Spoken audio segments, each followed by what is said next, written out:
Hello बच्चों, तो आज हम लोग स्टार्ट करने वाले हैं फिरंग और उपदंश। पहले हम लोग फिरंग को पढ़ेंगे इस लेक्चर में, अगले लेक्चर में लोग उपदंश को पढ़ेंगे।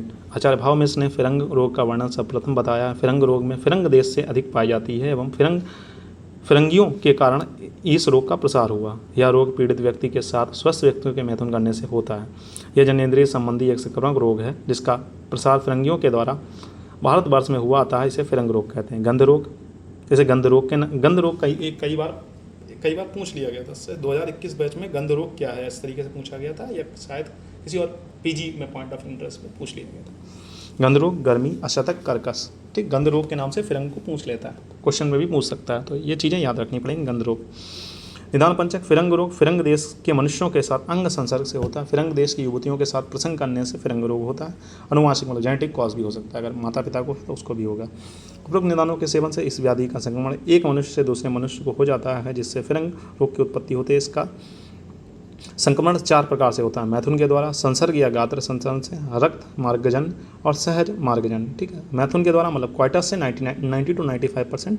कैसे देखेंगे? संसर्ग, संक्रमण व्यक्ति से चुम्बन, वस्त्र मर्चन या यंत्र आदि शास्त्र आदि से इसका संक्रमण 50 to 20% देखा गया। रक्तगत, ब्लड ट्रांसफ्यूजन, नॉर्मली ये बहुत कम, मतलब आजकल तो ब्लड टेस्ट होकर आ रहा, तो उसके कॉम्प्लिकेशन होने के चांसेस कम है।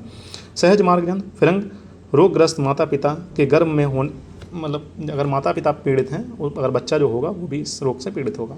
इसकी संप्राप्ति देखें। फिरंग देश के मनुष्यों के गात्र संघन युवतियों के साथ प्रेम प्रसंग करने से, संक्रमण व्याधि होने से प्रसंग करने वाले मनुष्य में व्याधि का संक्रमण होता है। वर्णोत्पत्ति होता है। स्वस्थ मनुष्य होकर भी फिरंग रोग से ग्रसित हो जाता है। ग्रंथि निर्माण होता है, फिर फिरंग रोग हो जाता है।